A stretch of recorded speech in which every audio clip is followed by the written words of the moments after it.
رسول اللہ. مالدار بنو اور ایجوکیشن پہ محنت کرو. میں تو لوگوں کو یہ بھی کہہ رہا ہوں، لوگ مجھے گالی دیتے ہیں، مجھے لوگ جتنا گالی دیتے میرا وزن اتنا بڑھتا ہے، کیونکہ میں ان لوگوں کی پرواہ، مجھے یہ لگتا ہے کہ جنت مجھے اللہ سے لینا ہے، گالی دینے والوں سے نہیں. میں لوگوں کو یہ بھی کہتا ہوں، بڑے گنبد اور بڑے مینار بنانے کی بجائے بڑے انسان بناؤ، کیونکہ کوئی گنبد اپنے جیسا گنبد نہیں بنا سکتا، کوئی مینار اپنے جیسا مینار نہیں بنا سکتا، لیکن اگر ایک اچھا انسان بنا دو گے تو ایک اچھا انسان اپنے جیسے سینکڑوں اچھے انسان بنا دے گا. یہی تو بات تھی نا، رسول اللہ نے حسین کو اچھا بنایا تھا، ایک حسین نے دنیا میں کروڑوں حسینی پیدا کر دیے. ایک چراغ سے کتنے چراغ بنے، صدیق اکبر جیسا اچھا انسان بنایا، فاروق اعظم جیسا اچھا انسان بنایا، عثمان غنی جیسا اچھا انسان بنایا، مولا علی جیسا اچھا انسان بنایا، عشر مبشرہ جیسا اچھا انسان بنایا. ان اچھوں نے، ان چند اچھوں نے کتنے اچھے اچھے پیدا کر دیے کہ وہ دین کے محافظ ہو گئے. تو میری گزارش ہے، دیکھو ایک تاج محل بنایا شاہ جہاں نے، لیکن وہ تاج محل بننے کو صدیاں بیت گئی، اس تاج محل نے دوسرا تاج محل تیار نہیں کیا. لیکن آپ کو بتاؤں، آل رسول احمدی نے ایک احمد رضا پر نظر ڈال کر کے اچھا بنایا، تو اس احمد رضا نے کتنے اچھے دیے. صدر الشریعہ جیسا اچھا وہیں سے ملتا ہے، شیر پیش اہل سنت جیسا وہیں سے ملتا ہے، ظفر الدین بہاری جیسا وہیں سے ملتا ہے، اللہ محدث اعظم جیسا وہیں سے ملتا ہے، مفتی اعظم جیسا وہیں سے ملتا ہے، حجت الاسلام جیسا وہیں سے ملتا ہے. تو پتہ کیا چلا، اچھے انسان بنانے پہ توجہ دو، اس لیے یہ عمارتیں کھنڈر بن سکتی ہے، انسانوں کو کھنڈرات میں تبدیل نہیں کیا جا سکتا. اس لیے اپنے بچوں کو اچھا بناؤ. آج غربت اور جہالت ہم پہ مسلط اس لیے کی جا رہی ہے تاکہ آپ کا ایمان لے، آپ کی آبرو لے. آج اگر ہماری بچیاں کسی کا ہاتھ پکڑ کر جا رہی ہے، اس میں 90% غربت کا عمل دخل ہے، غربت کا عمل دخل ہے. غریبی آدمی کو کفر تک لے جاتی ہے. لیکن ایک بات بتاؤں، غربت سے زیادہ تربیت نہ کرنے کا عمل دخل ہے، کیونکہ غربت کتنی بھی ہو، تربیت اگر ہوگی تو پھر کوئی کچھ چھین نہیں سکتا.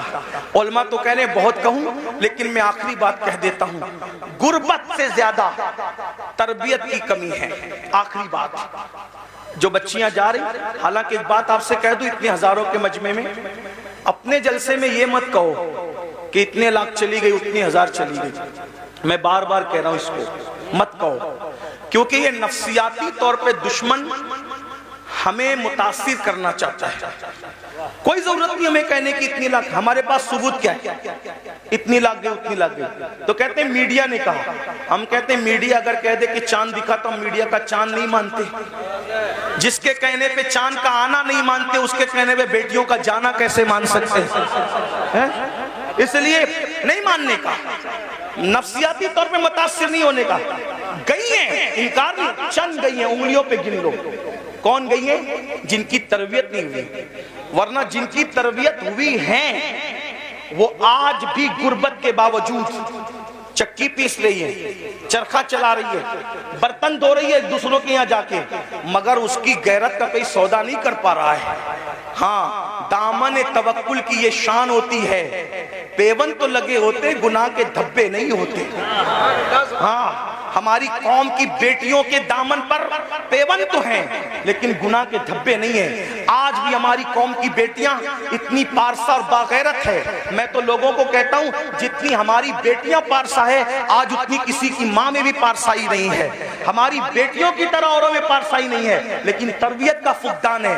جو باپ اپنی بیٹی کو بازو میں بٹھا کر کے زنا کا سیریل دیکھے، جو باپ اپنی بیٹی کو بازو میں بٹھا کر زنا کا سیریل دیکھے، اس کی بیٹی بھاگے گی نہیں تو کیا ہوگا؟ جو بھائی اپنی بہن کے ساتھ گیم کھیلے، اس کی بہن اور کا ہاتھ نہ پکڑے گی تو کیا ہوگا؟